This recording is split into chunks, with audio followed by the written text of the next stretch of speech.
ইসলাম থেকে কত দূরে সরে চলে যাচ্ছেন। নিজেকে নিয়ে ছিছি করেন না, নিজেকে নিয়ে লজ্জিত বোধ হন না যে আমার তো দুনিয়াতে কোনো প্রয়োজনই নেই, আমার মৃত্যুই ভালো এরকম জীবন থেকে বেঁচে থাকার থেকে। শুধু দুনিয়া পাগল, দুনিয়া দুনিয়া দুনিয়া দুনিয়া। মরেন, তারপরে বুঝতে পারবেন। এখন বর্তমানে আমার কথা আপনাকে খারাপ লাগছে, এই কথা দ্বারা যদি আপনি পরিবর্তন হয়ে যান, আপনার নিজেরই মঙ্গল, নিজেই আপনি উপকৃত। এখন একটু কষ্ট পান, সেই পরকালে যদি আপনি বেঁচে যান, বুঝতে পারলেন? এই কষ্ট পেয়ে যদি আপনি সংশোধন হয়ে যান, নিজেকে পরিবর্তন করেন, কি অবস্থা! আমরা ইসলাম থেকে কত দূরে।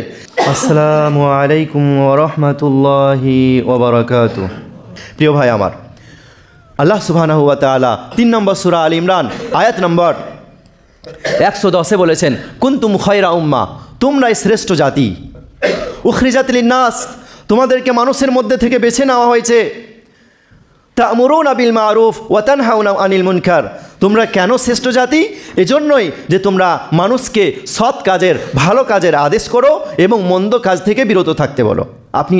আপনার এবং আমার কি অবস্থা আজকে, একটা বাস্তব কথা বলি, বুঝতে পারবেন। 10 বছর 12 বছর বয়স হলে মোটামুটি জ্ঞান আসে। তো আমার বয়স যখন 12 বছর 14 বছর 15 বছর, তখন আমরা আমাদের বাড়ির মেয়েদেরকে, পাড়ার মেয়েদেরকে দেখেছি যে আমাদের এলাকায় গরুর গাড়ি খুব আছে, বুঝতে পারলেন? গরুর গাড়ি বা ঘোড়ার গাড়ি বা আরও কিছুতে, রিক্সাতে যখন তারা এক স্থান থেকে অন্য স্থানে যেত, তখন তারা সে বাড়ির একটা কাপড় টেঙে দিত, ভালোভাবে দিয়ে যেত।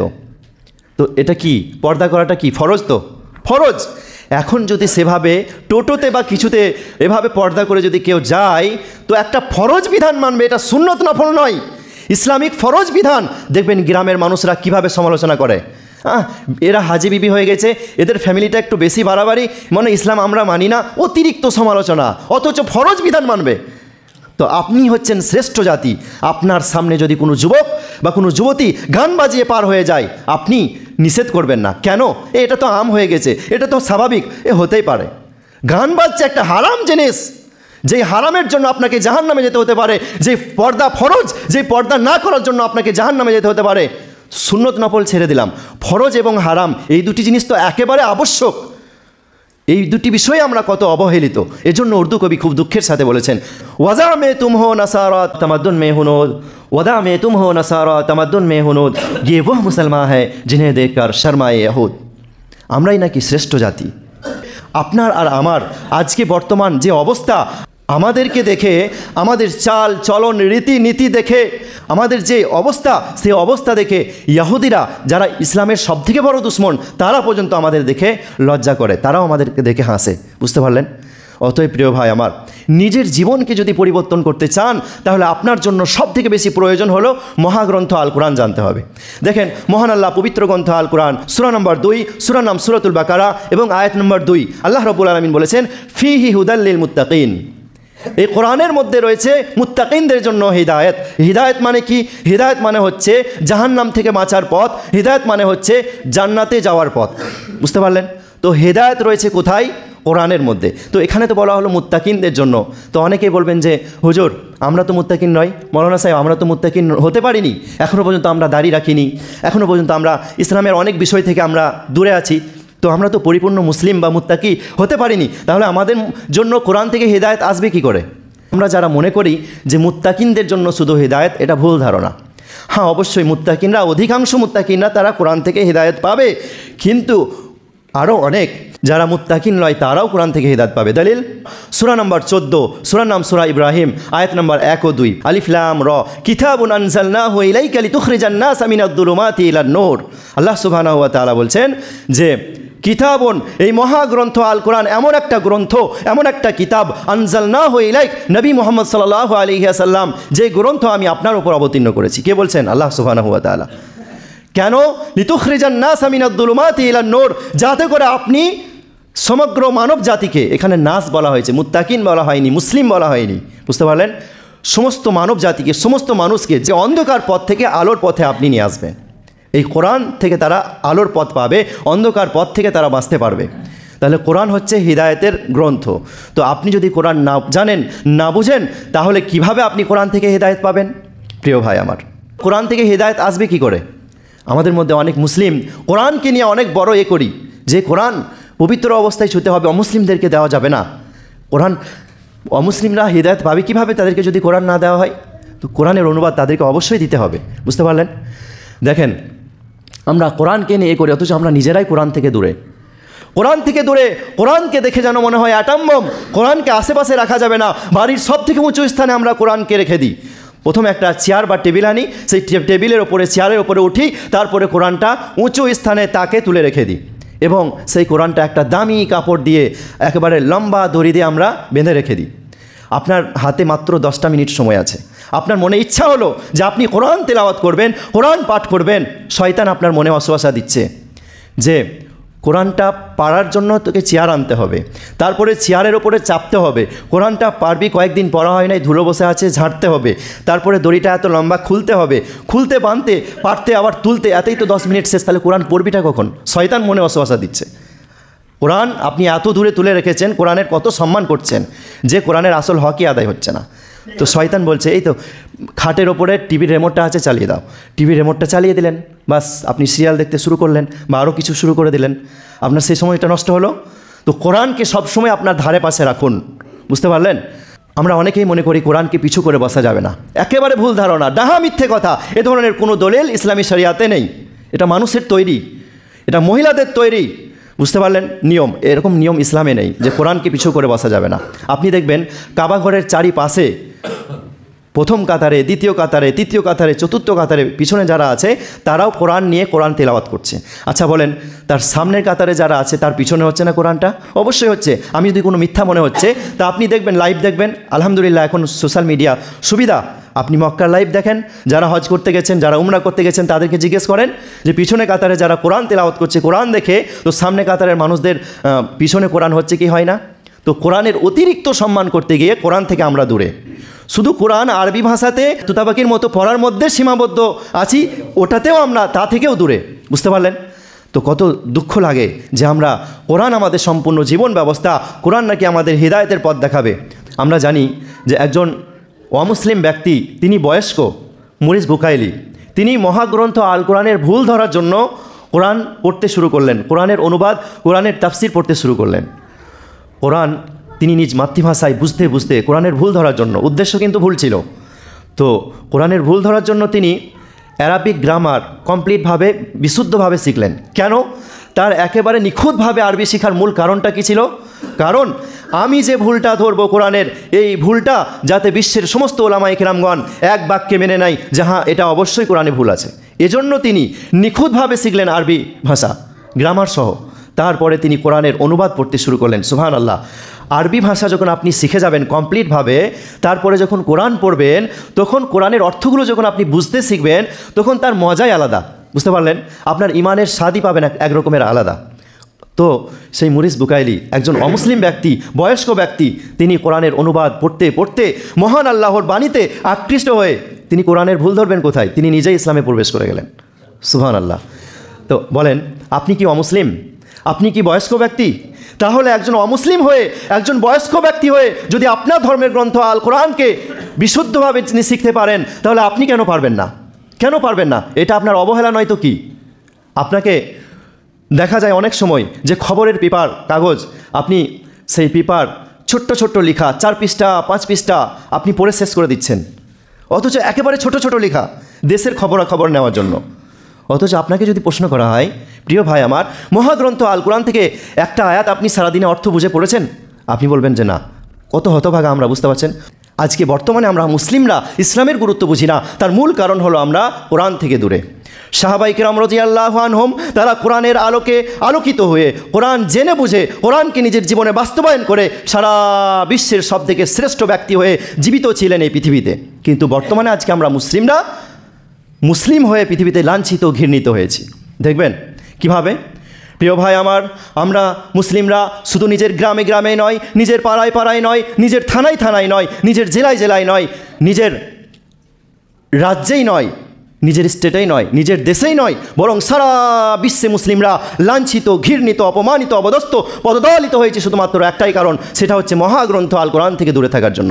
এজন্য উর্দু কবি বলেছেন, ওহ জমানে মে মুআজ্জাজ থে মুসলমান হোকর, ওহ জমানে মে মুআজ্জাজ থে মুসলমান হোকর, আর আজ হাম খার হয়ে তারিকে কোরা হোকর। সে যুগে সাহাবায়ে কিরাম রাদিয়াল্লাহু আনহুম তাদের ঈমান এত বেশি মজবুত ছিল, এত বেশি মজবুত ছিল যে রাসূলুল্লাহ সাল্লাল্লাহু আলাইহি ওয়াসাল্লাম বলেছেন, লা তাসুব্বু আসহাবি, তোমরা আমার সাহাবীদের গালি দিও না। আল্লাহ আল্লাহর কসম, যদি সাহাবায়ে কিরাম রাদিয়াল্লাহু আনহুম এক মুষ্টি সোনা আল্লাহর রাস্তায় দান করে, আর উহুদ পাহাড় কত বড় পাহাড়, সেই উহুদ পাহাড় সমপরিমাণ সোনা যদি তোমরা আল্লাহর রাস্তায় দান করো, তারপরও তোমরা তাদের সমপরিমাণ নেকি ও সওয়াব অর্জন করতে পারবে না। তো সাহাবায়ে কিরাম রাদিয়াল্লাহু আনহুম তাদের ঈমান এত মজবুত হলো কিভাবে? কোরআনের আলোকে আলোকিত হয়ে, কোরআনকে জেনে বুঝে, কোরআন নিজের জীবনে বাস্তবায়ন করে। তো তারা ওহ জামানে মে মুআজ্জাজ থে মুসলমান হোকার, তারা মুসলিম হয়ে সারা বিশ্বের শ্রেষ্ঠ ব্যক্তি হয়ে জীবিত ছিলেন। কিন্তু বর্তমানে আজকে আমরাও মুসলিম, আমরা মুসলিম হয়ে পৃথিবীতে লাঞ্ছিত, ঘৃণিত, অপমানিত হয়েছি কোরআনকে ছেড়ে দিয়ে। বুঝতে পারছেন প্রিয় ভাই আমার? কোরআনকে জানুন, বুঝুন। যদি কোরআন আপনি না জানেন, তাহলে আপনি লাঞ্ছিত হবেন, ঘৃণিত হবেন, আপনি ক্ষতিগ্রস্ত হবেন, এটাই স্বাভাবিক। আল্লাহ আপনার সাথে ওয়াদা করেছেন যে আপনি যদি হিদায়াতের পথে থাকেন, আর হিদায়াত কোথায় থেকে পাবেন? আমি দলিল দিলাম, সূরা বাকারা 2 নম্বর সূরা 2 নম্বর আয়াত, ফিহি হুদাল লিল মুত্তাকিন, কোরআন থেকে হিদায়াত পাবেন। বুঝতে পারলেন? তো আপনি যদি হিদায়াতের পথে থাকেন, তাহলে পৃথিবীর কোনো মানুষ আপনার কিঞ্চিত পরিমাণ ক্ষতি করতে পারবে না। এর দলিল কোরআন থেকে আছে। আপনি জানেন না, এটা আপনার ভুল। আপনি মুসলিম, কিন্তু কোরআন জানেন না, বুঝেন না, কোরআন জানার সময়ও বের করেন না কোরআন জানার জন্য। দলিল নেবেন 5 নম্বর সূরাতুল মাইদা আয়াত নম্বর 105। সুবহানাল্লাহ, কত সুন্দর, মানে রেফারেন্সটা মনে থাকবে সহজে। 5 নম্বর সূরা 105 নম্বর আয়াত, সূরা মাইদা। আল্লাহ রাব্বুল আলামিন বলেছেন, লা ইয়াদুররুকুম মান দাল্লা ইযা হাতাদাইতুম। লা ইয়াদুররুকুম, তোমাদের কেউ কোনো ক্ষতি করতে পারবে না, বিশেষ করে মান জল্লা, যারা পথভ্রষ্টের পথে আছে। আচ্ছা বলেন, বর্তমান সরকার তারা পথভ্রষ্টের পথের পথিক নাকি জান্নাতের পথের পথিক? পথভ্রষ্টের পথের পথিক। তো বর্তমান সরকারও আপনার কোনো কিঞ্চিত পরিমাণ ক্ষতি করতে পারবে না। লা ইয়াদুররুকুম মান জল্লা ইযা হাতাদাইতুম, যখন তোমরা হিদায়াতের পথে থাকবে, তখন যারা পথভ্রষ্টের পথের পথিক তারা তোমাদের কখনো কোনো ক্ষতি করতে পারবে না। অতএব কোরআনের পথ হচ্ছে বড়ই পাওয়ারফুল। কোরআনের পথে যদি আপনি থাকেন, আপনার জীবনে কোনো ক্ষতি আসতে পারে না। প্রিয় ভাই আমার, আপনাকে দেখে যাতে আখিরাতের কথা স্মরণ আসে, আপনি যাতে চলতা ফিরতা কোরআন। বুঝতে পারলেন? আপসে মানুষ বলবে, এত সুন্দর চরিত্রের মানুষ হয় কিভাবে? কোন ধর্মের মানুষ? মুসলিমেরা। তখন মানুষ ইসলামে প্রবেশ করবে, ইসলামের দিকে আকৃষ্ট হবে। আপনি জানেন, মহান আল্লাহ পবিত্র গ্রন্থ আল কোরআনে বলেছেন 33 নম্বর সূরা আহজাব আয়াত নম্বর 21, যে লাকাদ কানা লাকুম ফি রাসূলিল্লাহি উসওয়াতুন হাসানা, অবশ্যই রাসূলুল্লাহ সাল্লাল্লাহু আলাইহি ওয়াসাল্লামের জীবনই হলো তোমাদের জন্য উত্তম আদর্শ। আল্লাহ রাসূল সাল্লাল্লাহু আলাইহি ওয়াসাল্লামের জীবনই হলো তোমাদের জন্য উত্তম আদর্শ। তো আপনি যদি বিশ্বনবী সাল্লাল্লাহু আলাইহি ওয়াসাল্লামকে নিজের উত্তম আদর্শ হিসেবে মেনে নেন, তাহলে আপনার জন্য জান্নাতে যাওয়া সহজ হবে। তো আপনি কি এটা মেনেছেন? এজন্য করণীয় কি? বিশ্বনবী সাল্লাল্লাহু আলাইহি ওয়াসাল্লামের আখলাক, চরিত্র, ব্যবহার জানতে হবে। আর এই বিষয়ে সহিহুল জামে হাদিস নাম্বার 4811 নম্বর হাদিসে উল্লেখ আছে যে সাহাবী সাদ বিন হিসাম রাদিয়াল্লাহু আনহু তিনি বলছেন, সাআলতু আয়েশা রাদিয়াল্লাহু আনহা, আমি বিশ্বনবী সাল্লাল্লাহু আলাইহি ওয়াসাল্লামের গৃহিণী রাসূলুল্লাহ সাল্লাল্লাহু আলাইহি ওয়াসাল্লামের স্ত্রী আয়েশা রাদিয়াল্লাহু আনহাকে জিজ্ঞেস করলাম, প্রশ্ন করলাম যে কাইফা কানা খুলুকু রাসূলিল্লাহি সাল্লাল্লাহু আলাইহি ওয়াসাল্লাম, আল্লাহ রাসূল সাল্লাল্লাহু আলাইহি ওয়াসাল্লামের আখলাক, চরিত্র, ব্যবহার কেমন ছিল? তখন তিনি উত্তরে বললেন, ক্বালাত কানা খুলুকুহু আল কোরআন। মা আয়েশা রাদিয়াল্লাহু আনহা উত্তরে বললেন, রাসূলুল্লাহ সাল্লাল্লাহু আলাইহি ওয়াসাল্লামের আখলাক, চরিত্র, ব্যবহার ছিল কোরআনের মতো। অতএব প্রিয় ভাই আমার, আপনি যদি কোরআনকে নিজের মাতৃভাষায় না জানেন, না বুঝেন, তাহলে আপনি বিশ্বনবী সাল্লাল্লাহু আলাইহি ওয়াসাল্লামের চরিত্র, নবী সাল্লাল্লাহু আলাইহি ওয়াসাল্লামের জীবনী জানতেই পারবেন না। তাহলে আপনার নবী সাল্লাল্লাহু আলাইহি ওয়াসাল্লামকে নিজের আদর্শ হিসেবে গ্রহণ করাই হবে না। আপনি জান্নাতের পথ কিভাবে পাবেন? বুঝতে পারছেন? সময় কম থাকার জন্য আমি আন্তরিকভাবে দুঃখিত। এখান থেকে আমার বক্তব্য ইতি করলাম। ওমা আলাইনা ইল্লাল বালাগ। হামিদা ও মুসাল্লিয়ান ওবাদ, আউযু বিল্লাহি মিনাশ শাইতানির রাজিম। প্রিয় ভাই আমার, আমাদের সমাজে দেখবেন, আমরা যখন মানে অসুস্থ হয়ে পড়ি, অসুস্থ হয়ে যাওয়ার জন্য আমরা কি করি? আমরা প্রথমে বড় ডাক্তারকে দেখাই। সেই ডাক্তারবাবু ইংরেজিতে প্রেসক্রিপশনে কিছু ওষুধের নাম লিখে দেন এবং খাওয়ার নিয়ম নীতি লিখে দেন, যে কখন খেতে হবে, খালি পেটে না ভরা পেটে, সকালে না সন্ধে, সব কিছু লিখে দেন বিস্তারিত। এখন আপনি বলেন, আপনি যদি সেই ওষুধের প্রেসক্রিপশনটা ইংরেজিতে পড়ে নেন, তাহলে আপনি সুস্থ হয়ে যাবেন? অসম্ভব, নামুমকিন, ইম্পসিবল, কখনোই আপনি সুস্থ হতে পারেন না। তাহলে আপনার করণীয় কী হবে? ওষুধের দোকানে গিয়ে আপনাকে ভালোভাবে জেনে বুঝে নিতে হবে, তারপর ওষুধটা কিনে তারপরে সে অনুযায়ী খেতে হবে, তারপরে আপনি সুস্থ হবেন। ঠিক অনুরূপভাবে এই মহাগ্রন্থ আল কোরআন, এটা হচ্ছে আপনার জীবনের গাইডবুক, এটা হচ্ছে আপনাকে জান্নাতের পথ দেখাবে। এই কোরআন আপনাকে জাহান্নাম থেকে বাঁচাবে। কোরআন হচ্ছে হিদায়েতের গ্রন্থ। তো আপনি যদি কোরআন না জানেন, না বুঝেন, তাহলে কিভাবে আপনি কোরআন থেকে হিদায়েত পাবেন? প্রিয় ভাই আমার, কোরআনের ওপর ঈমান এনেছি। আমরা বিশ্বাস করি মুসলিম হিসেবে যে এই মহাগ্রন্থ আল কোরআন হচ্ছে আমাদের সম্পূর্ণ জীবন ব্যবস্থা, জীবন সংবিধান এবং জীবন পথের দিক দিশারি। তো এই কোরআন যদি আপনার জীবনের গাইড বুক হয়, এই কোরআন যদি আপনার হৃদায়তের পথ দেখায়, তাহলে আপনার এবং আমার উচিত সেই কোরআনকে সম্পূর্ণরূপে নিজের মাতৃভাষায় জানা এবং বোঝা। অথবা আপনার কাছে যেই ল্যাঙ্গুয়েজ, যেই ভাষা সব থেকে সহজ, সেই ভাষাতে অন্তত এই মহাগ্রন্থ আল কোরআনকে জেনে নেওয়া। বুঝতে পারলেন? এই কোরআন আপনাকে জাহান্নাম থেকে বাঁচাবে। এই জন্য হাদিসে বলা হয়েছে যে কোরআন কিয়ামতের দিবসে কারো পক্ষে সাক্ষ্য দেবে, অথবা কোরআন কিয়ামতের দিবসে কারো বিপক্ষেও সাক্ষ্য দেবে। আপনি যদি কোরআন থেকে দূরে থাকেন, কোরআন কিয়ামতের দিবসে আপনার বিপক্ষে সাক্ষ্য দেবে, এতে কোনো সন্দেহ নেই প্রিয় ভাই আমার। কোরআন জানুন, বুঝুন। আপনার যত বয়স হয়েছে, যত বছরই হয়েছে না কেন, আপনি কোরআন বুঝুন। একটা বাস্তব উদাহরণ দিয়ে দিই প্রিয় ভাই আমার। ছোটো ছোটো বাচ্চা ছেলে মেয়েদেরকে আমরা বলি, বাবু তুমি কোন ক্লাসে পড়ো? সে উত্তরে বলে ক্লাস 4-এ পড়ি। 5 বছর পরে যখন জিজ্ঞেস করি কোন ক্লাসে পড়ো, সেই একই ছাত্র অথবা একই ছাত্রী উত্তরে বলে আমি ক্লাস 4-এ পড়ি। আচ্ছা বলেন, আমরা সমাজের মানুষরা সেই ছাত্রছাত্রীর ওপর কত বেশি বিরক্ত হয় যে মাথায় বুদ্ধি নেই, 5 বছর থেকে একটা ক্লাসে ফেল করে আছে। অনেক রকম বিরক্ত বোধ হয়। তারপরে বিভিন্ন রকম মন্দ ভাষা বলে, লজ্জাদায়ক কথা বলে তাদেরকে লজ্জা দিয়ে থাকি, ছিচি করে থাকি, তাই না? কিন্তু আমরা নিজেকে নিয়ে একটু ছিচি করি না। একটা বাচ্চা ছেলে, সে ক্লাস 4-এ মাত্র 5 বছর পড়ে থাকছে ফেল হয়ে, তাতে আপনার কষ্ট হচ্ছে। এমনকি যেই পিতামাতা নিজের সন্তানকে খুবই ভালোবাসে, সেই নিজের পিতামাতা পর্যন্ত নিজের সন্তানের উপর বিরক্ত বোধ হন। আপনাদের অনেক রকম বয়স আছে, কারো 40, 45, কারো 50, কারো 55, কারো 60। আমি যদি প্রশ্ন করি, আচ্ছা বলেন, এই মহাগ্রন্থ আল কোরআন নিজের মাতৃভাষায় বোঝা তো দূরের কথা, এই কোরআন থেকে কয়টি সূরা আপনার মুখস্থ আছে? তখন আপনাদের মধ্যে অনেকে উত্তরে বলবেন যে মৌলানা সাহেব, যখন আমার 10 বছর, 12 বছর, 15 বছর বয়স ছিল, তখন মক্তবে 10টি সূরা মুখস্থ করেছিলাম, অলরেডি 5টি ভুলে গেছি, আর মাত্র 5টি মুখস্থ আছে। 5টি ভুলে গেছি, তার মানে ক্লাস 4 থেকে কেজি 1-এ নেমে যাচ্ছেন, শিশু 1-এ নেমে যাচ্ছেন, নিজেকে নিয়ে লজ্জিত নয়। সে ছিল মাত্র 5 বছর একটা ক্লাসে ফেল করে। আর আপনি কত বছর আছেন হিসাব করেন আপনার বয়স। আপনি মক্তবে 12 বছরে বা 10 বছরে সূরা মুখস্থ করেছিলেন। এখন বর্তমান আপনার বয়স কত বছর? আপনি একটা ক্লাসে থাকছেন না, ফেল করে নিচে নেমে যাচ্ছেন, ইসলাম থেকে কত দূরে সরে চলে যাচ্ছেন। নিজেকে নিয়ে ছিচি করেন না, নিজেকে নিয়ে লজ্জিত বোধ হন না যে আমার তো দুনিয়াতে কোনো প্রয়োজনই নেই, আমার মৃত্যুই ভালো এরকম জীবন থেকে, বেঁচে থাকার থেকে। শুধু দুনিয়া পাগল, দুনিয়া দুনিয়া দুনিয়া দুনিয়া। মরেন, তারপরে বুঝতে পারবেন। এখন বর্তমানে আমার কথা আপনাকে খারাপ লাগছে, এই কথা দ্বারা যদি আপনি পরিবর্তন হয়ে যান, আপনার নিজেরই মঙ্গল, নিজেই আপনি উপকৃত।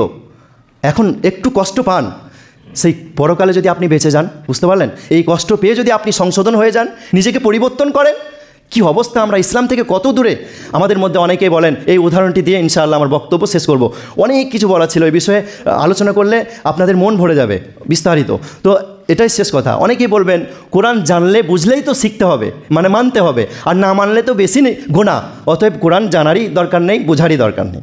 এমন প্রশ্ন অনেকেই করে থাকেন, তাই না?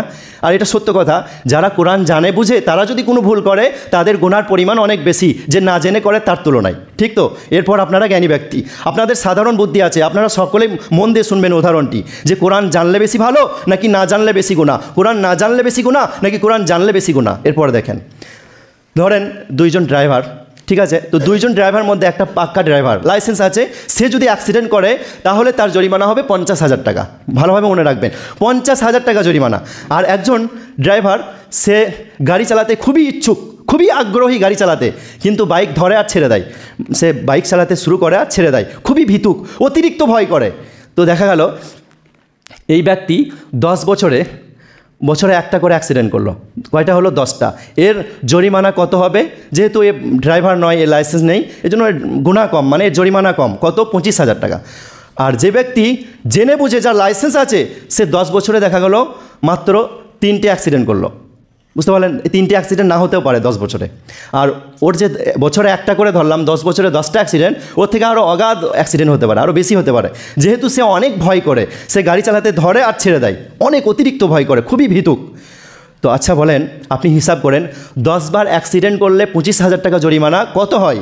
আর 3 বার যদি অ্যাক্সিডেন্ট করা হয় 10 বছরে, 50,000 টাকা জরিমানা কত হয়? তাহলে কোনটার জরিমানা বেশি হচ্ছে, কোনটার পাপ বেশি হচ্ছে? ঠিক অনুরূপভাবে আপনি যদি এই পৃথিবীতে কোরআন না জেনে বসবাস করেন, তাহলে আপনি এমন কোনো কাজ করবেন যেটা আপনি বুঝতেই পারবেন না যে এটা গুনাহ, এটা পাপ, অথচ আপনার দ্বারা পাপ হয়ে যাচ্ছে। কোরআন যদি আপনি না জানেন না বুঝেন, আপনি ভাববেন যে এটা আমি ইসলামিক আমল করছি, অথচ সেটা বিদাত, আর বিদাতের পরিণামই হচ্ছে জাহান্নাম, মানে ওটা বড় পাপ, আপনার জাহান্নামে যাওয়ার কাজ করছেন। বুঝতে পারলেন? অতএব কোরআন জানুন, কোরআন জানলে সব বিষয়ে আপনি জ্ঞান পাবেন ইনশাআল্লাহ। তো যখনই আপনি কোরআন জানবেন, আপনার দ্বারাতে যদি ভুল হয়ও আর যদি গুনার পরিমাণ বেশিও হয়, তাহলে আপনার ভুল কম হবে, আপনার গুনার পরিমাণ বেশি কিন্তু ভুল কম। আর যে কোরআন না জেনে পাপ করছে সে অহরহ পাপ করছে, অসংখ্য। যদি দুইজনকে যদি হিসাব করা হয় তাহলে দেখবেন যে কোরআন জানেনি, শিখেনি, বুঝেনি, তার গুনাহ অনেক বেশি তার তুলনায়, সেই আলেমের তুলনায় যে কোরআন জেনে বুঝে তার দ্বারা পাপ হয়ে গেছে। সেও তো মানুষ তো ভুলের ঊর্ধ্বে নয়। মানে কোরআন না জেনে যদি আপনি ভুল করেন তো আপনার দ্বারা ভুল অনেক বেশি হবে, এটাই স্বাভাবিক, এটা আমি বোঝাতে চেয়েছি। অতএব কোরআন যদি আপনার না জানি তাহলে আমাদের জীবনে বেশি গুনাহ হবে। তাই পরিশেষে আল্লাহর কাছে দোয়া করি, হে আল্লাহ, তুমি আমাদের সকলকেই এই আল কোরআন নিজের মাতৃভাষায় জেনে বুঝে তা নিজেদের জীবনে বাস্তবায়ন করে চলার তৌফিক দাও। আমিন। আকুলু কাউলি হাদা আস্তাগফিরুল্লাহ লি ওয়া লাকুম ওয়া লিসাইরিল মুসলিমিন। আমিন।